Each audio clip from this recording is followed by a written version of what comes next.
Assalamualaikum warahmatullahi wabarakatuh.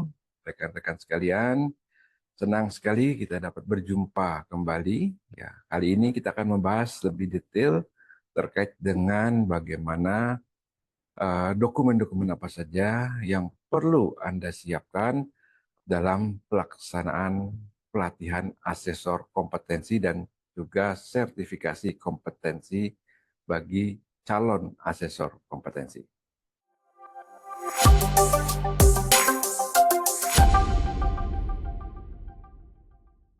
Baik, apa saja yang harus Anda siapkan dalam masing-masing map tersebut ya? Ini adalah yang pertama, Anda akan diberikan apa namanya buku kerja ACC, ya, di mana buku kerja asesor, maaf maksud saya, di mana di situ terdapat dokumen-dokumen yang sudah sesuai dengan formatnya, ya, yaitu, nah di sini bisa kita lihat ya.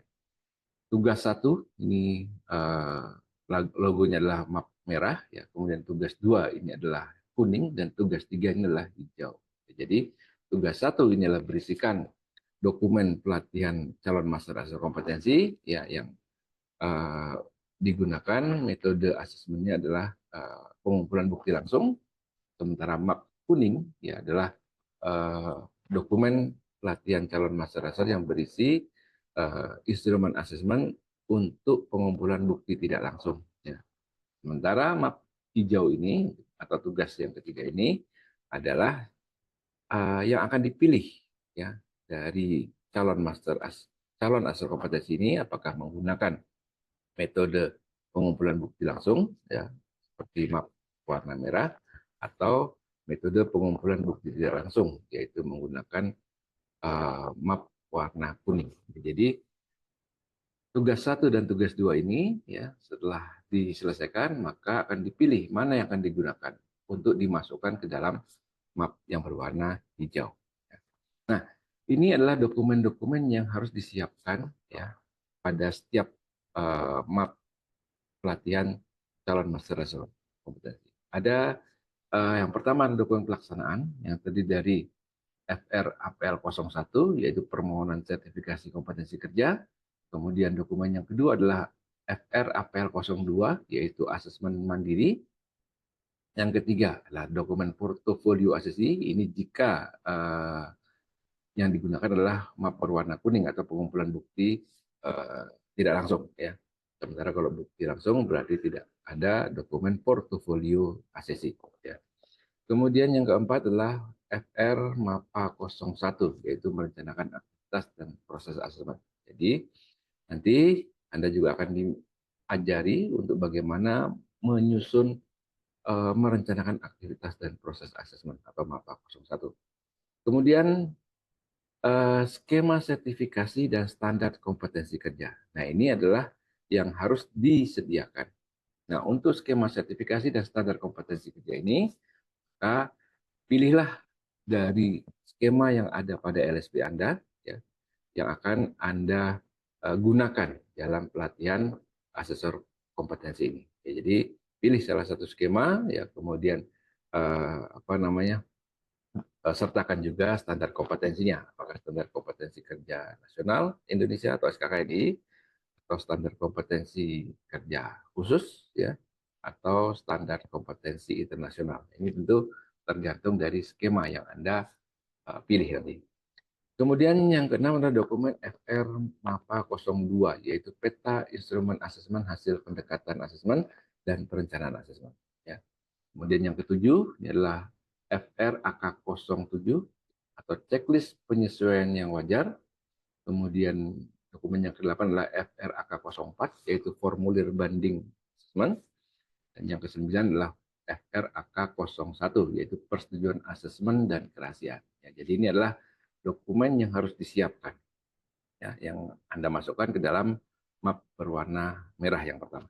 Nah, kemudian untuk instrumen asesmen ini tentu tidak semuanya, tapi dipilih sesuai dengan apa yang ada pada MAPA 01 dan MAPA 02.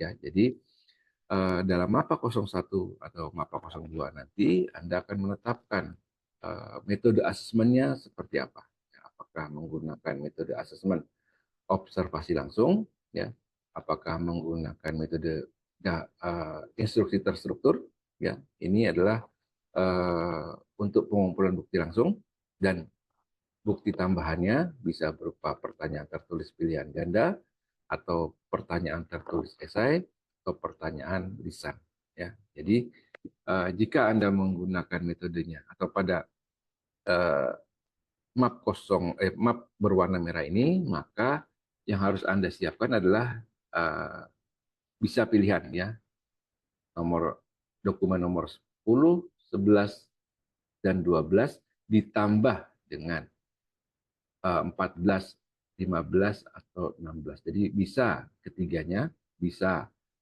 Anda pilih salah satu atau salah dua, itu tergantung dari apa namanya, instrumen yang Anda tetapkan pada MAPA 01 dan MAPA 02.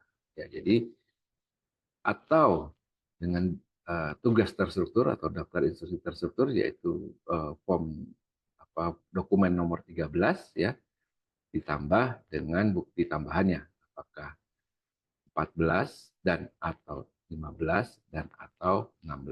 Jadi bisa dipilih salah satu atau dipilih dua atau dipilih ketiga-tiganya. Ini sekali lagi tergantung dari apa yang Anda lakukan pada MAPA 01 dan MAPA 02. Sementara dokumen nomor 17, 18, 19, dan 20 ini adalah nanti untuk map berwarna kuning, ya. Jadi inilah yang ada. Jadi nanti silakan dipilih, ya. Selanjutnya dokumen yang wajib ada juga adalah pada hal keputusan, yaitu FRAK 02, yaitu rekaman asesmen kompetensi, kemudian FRAK 03, yaitu umpan balik dan catatan asesmen, kemudian FRAK 05, laporan asesmen, kemudian FRAK 06, meninjau proses asesmen, dan yang terakhir adalah FRVA, memberikan kontribusi dalam validasi asesmen. Nah, tugas dari validasi ini nanti juga akan perlu Anda kerjakan. Ada 3 validasi asesmen yang dapat Anda lakukan. Sebagaimana telah kita bahas pada pelatihan asesor kompetensi MKPA, ya, ada validasi sebelum asesmen, validasi saat asesmen, atau validasi setelah asesmen. Nah, Anda nanti juga akan diminta untuk melakukan ketiga-tiganya, yaitu validasi sebelum asesmen, saat asesmen, dan setelah asesmen. Ya. Baik, rekan-rekan sekalian, ya, kita langsung masuk ke bagaimana Anda mengisi, ya, FR APL 01, yaitu permohonan sertifikasi kompetensi kerja. Nah, untuk dapat mengisi form ini, ya, maka Anda harus siapkan terlebih dahulu skema sertifikasinya, ya. Nah, di sini saya coba apa namanya, paparkan. Nah, baik, di sini bisa kita lihat, ya, ada 2 dokumen, yaitu ini adalah form FR APL 01 permohonan sertifikasi kompetensi kerja, dan di sebelah kanannya adalah skema sertifikasi. Kita ambil contoh, skema sertifikasinya adalah skema sertifikasi okupasi nasional ahli muda K3 konstruksi. Ya. Nah, di sini kita ke FRAPL 01. Ya, di sini tertulis bagian 1 adalah rincian data permohonan sertifikasi. Ini adalah data-data yang akan diisi oleh ASESI. Ya, jadi nanti ketika ASESI mendaftar atau mengajukan permohonan sertifikasi kompetensi kerja, maka ASESI akan diberikan FRAPL 01 ini, ya, untuk diisi data pribadi mulai dari nama lengkap, KTP, nomor KTP atau paspor, tempat tanggal lahir, jenis kelamin, kebangsaan, alamat rumah, telepon, kualifikasi pendidikan, dan lain sebagainya. Kemudian diminta juga untuk mengisi data pekerjaan sekarang, yaitu nama instansinya, nama jabatan, alamat kantor, dan lain sebagainya. Nah, kemudian di sini pada bagian 2 ini adalah data sertifikasi. Nah, ini adalah tugas yang harus Anda kerjakan, yaitu tulislah judul skemanya. Nah, judul skemanya adalah ahli muda K3 konstruksi sesuai dengan yang ada pada skema ini. Kemudian nomornya. Nomornya bisa kita lihat di bagian bawah. Kita tulis SKK titik 1 garis miring LSP underscore G underscore K underscore Mandiri garis miring 2022 ya. Nah, ini kemudian yang kita ciptakan adalah bagian sertifikasi. Kemudian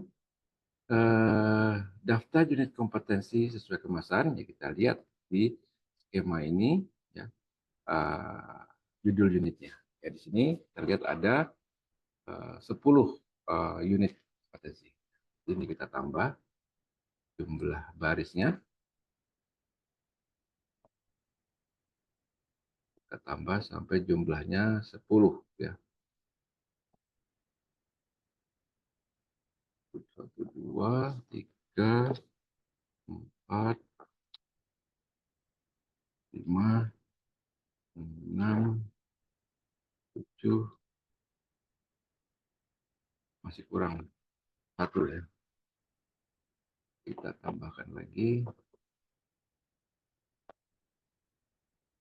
8, 9, dan 10. Kemudian kita tuliskan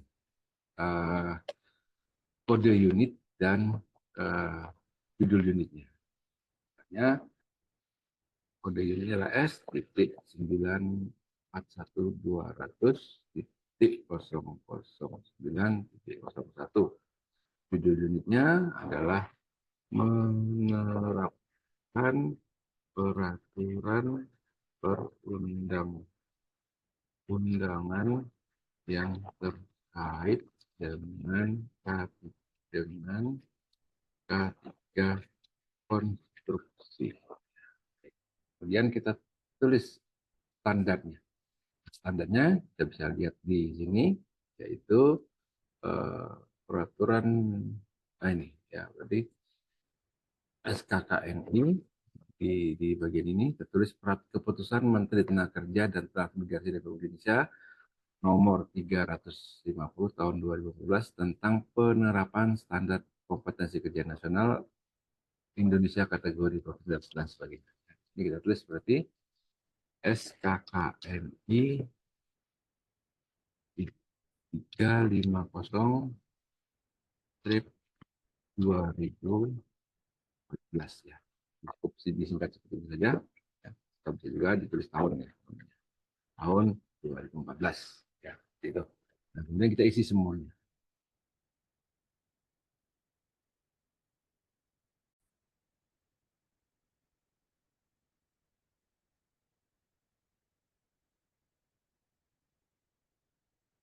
Oke, baik rekan-rekan sekalian, ini adalah contoh dari apa namanya penyusunan unit kompetensi, judul dan standar kompetensi.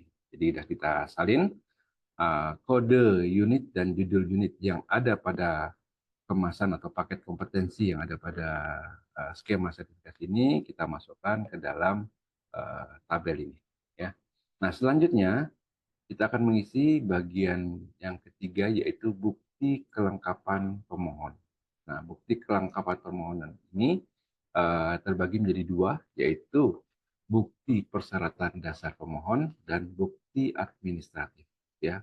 Nah, terkait dengan persyaratan dasar ini adalah yang terkait dengan kompetensinya, sementara yang bukti administratif adalah bukti-bukti yang tidak terkait dengan kompetensi atau yang terkait dengan administratif. Nah, untuk mengisi bagian ketiga ini, kita akan melihat pada bagian ke-6, yaitu persyaratan dasar pemohon sertifikasi. Nah, jadi di sini tertulis bahwa persyaratan dasar pemohonnya yaitu 6.1, 6.2, 6.3, dan 6.4 ya. Misalnya pendidikan, profesi, program studi seluruh jurusan dan lain sebagainya. Ya. Eh, ini adalah persyaratan dasarnya, kemudian terkait dengan dokumen apa saja yang menjadi bukti persyaratan dasar, kita akan melihat pada bagian 9, ya, yaitu proses pendaftaran. Pada 9.1.2, di sini disebutkan bahwa pemohon mengisi formulir permohonan sertifikasi yaitu FRAPL 01 yang dilengkapi dengan bukti. Nah, ini bukti-bukti apa saja yang perlu ditampilkan di sini, ya. Tentunya untuk menetapkan apakah ini sebagai persyaratan dasar atau bukti administratif, ya kita lihat bukti-bukti mana yang masuk ke dalam persyaratan dasar. Ini kita masukkan di sini, dan bukti-bukti mana yang tidak termasuk dalam persyaratan dasar kita letakkan pada bukti-bukti administratif, ya. Baik, kita lihat di klausul 6 tadi, bukti persyaratan dasarnya adalah terkait dengan pendidikan, ya, dan juga anggota asosiasi profesi.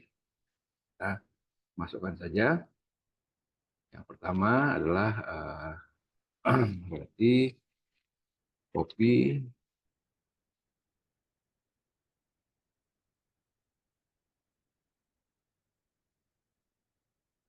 ijazah pendidikan profesi,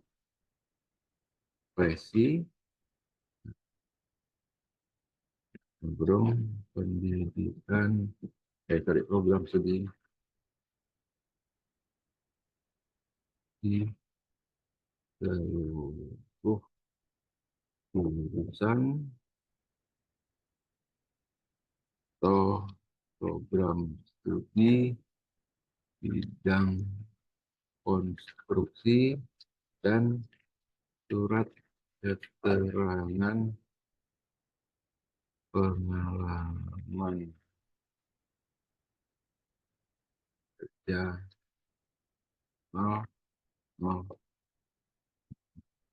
tahun dalam bidang K3 konstruksi.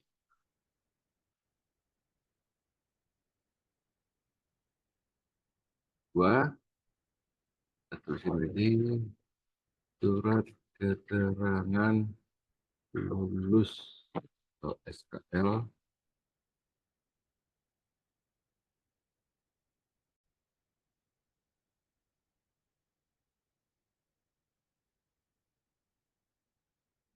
berikut ini adalah contoh penulisan bukti kelengkapan dokumen, yaitu baik bukti persyaratan dasar pemohon.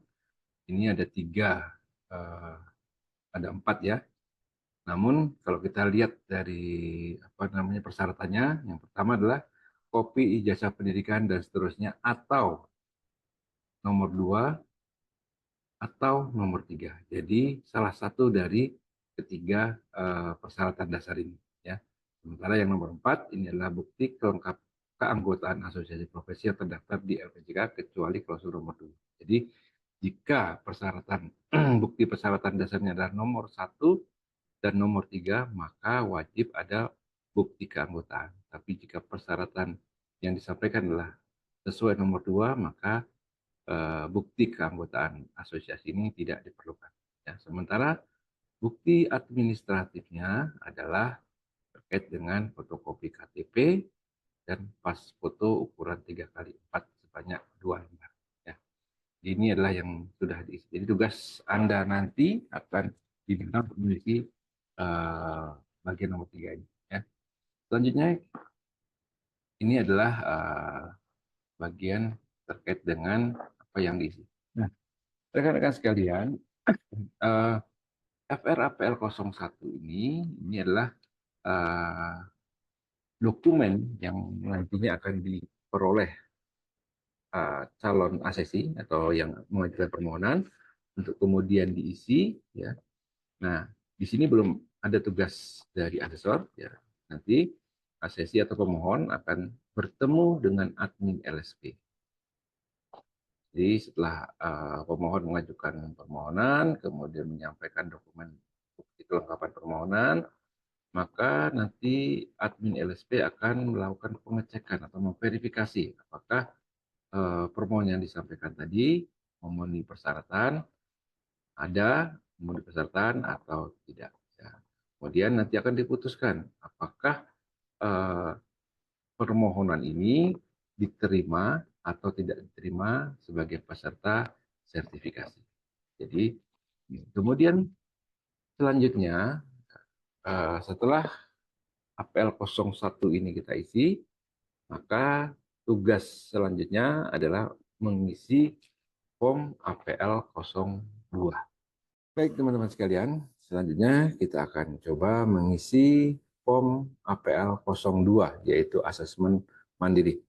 Ya, sama seperti pada pengisian form APL 01 sebelumnya, maka kita juga harus menyiapkan skema sertifikasi dan juga standar kompetensi yang diacu. Ya, kita akan coba tampilkan.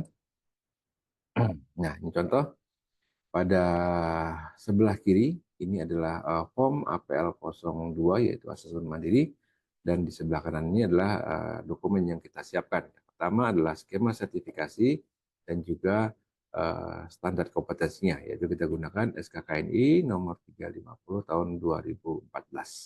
Baik, kita langsung tekan saja bagaimana pengisiannya.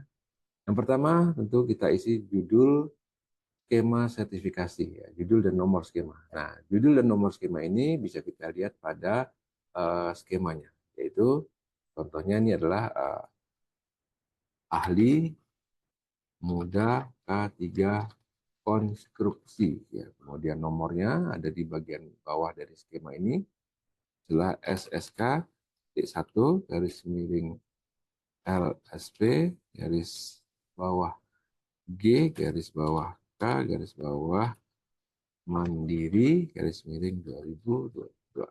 Ya, oke. Selanjutnya kita akan lihat lagi pengisian berikutnya, yaitu unit kompetensi. Nah, ini isikan unit-unit kompetensi yang ada pada skema ini. 10 unit kompetensi di sini, maka kita siapkan 10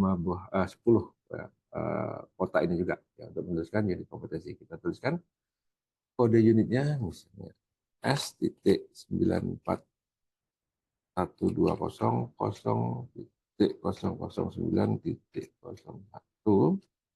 ya. Judul unitnya adalah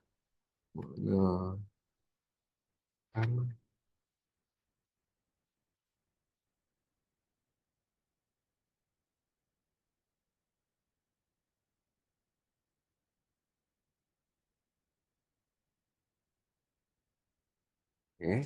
Kemudian kita masuk ke unit yang kedua, kita tuliskan juga unitnya.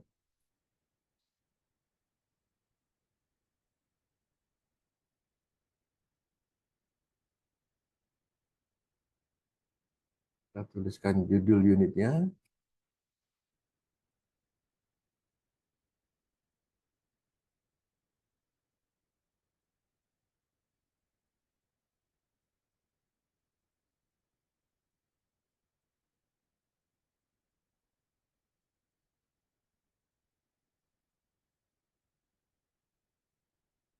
Ya, kalau itu.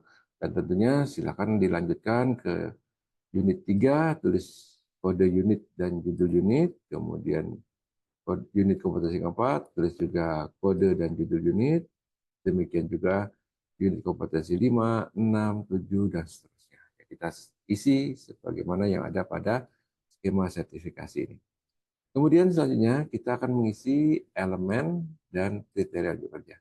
Untuk mengisi elemen dan kriteria unjuk kerja ini, maka kita perlu melihat pada standar kompetensi yang jadi acuan. Dalam hal ini adalah SKKNI-nya. Ya, kita lihat judul ini adalah menerapkan peraturan perundang-undangan yang terkait dengan K3 Koni. Kita cari mana judul unit yang menyatakan itu pada skema ini.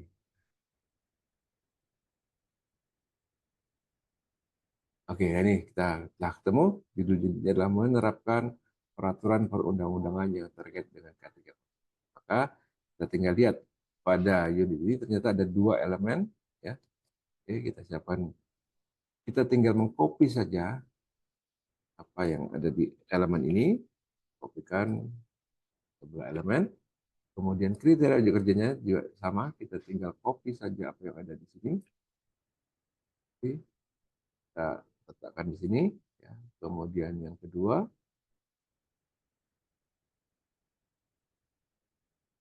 dan yang ketiga.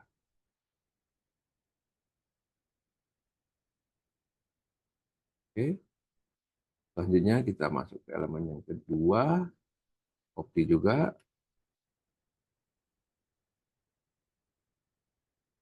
Kemudian kita juga copy kriteria unjuk kerjanya.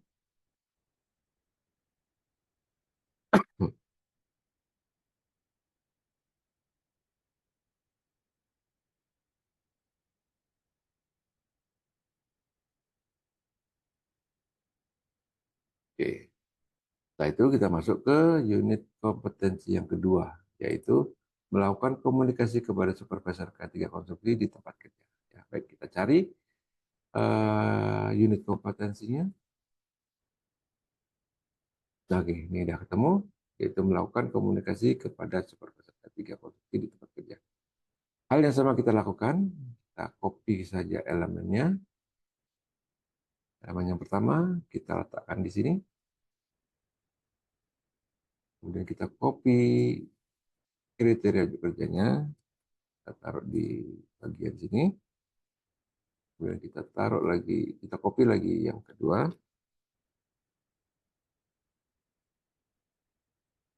Copy lagi yang ketiga. Kemudian kita copy lagi elemen yang kedua. Kita copy lagi OK nomor 2-nya. KOK 2.2-nya. Copy KOK 2.3-nya. Oke. Lanjut lagi kita ke elemen yang ketiga.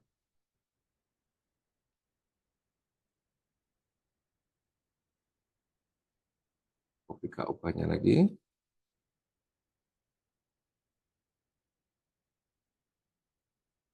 Kita copy lagi KOK yang 3.2. Copy lagi KOK 3.3. Nah, setelah itu ya kita masuk lagi ke unit kompetensi yang ketiga, keempat, dan seterusnya. Ikuti langkah-langkah sebagaimana yang telah saya tunjukkan, ya, contohnya pada unit kompetensi yang pertama dan unit kompetensi yang kedua. Ini silakan Anda teruskan nanti pada unit kompetensi yang ketiga, keempat, dan selanjutnya sampai dengan seluruh unit kompetensi yang ada pada skema sertifikasi yang akan Anda buat ini telah tertulis semuanya. Oke, baik. Itulah kurang lebih bagaimana penyusunan ya FR APL 02 ya. Semoga bermanfaat ya. Baik, setelah kita susun FR APL 01, FR APL 02, maka selanjutnya kita akan menyusun MAPA 1 dan MAPA 2, yaitu merencanakan aktivitas dan proses asesmen ya, yang nanti akan kita bahas pada sesi berikutnya. Terima kasih. Assalamualaikum warahmatullahi wabarakatuh.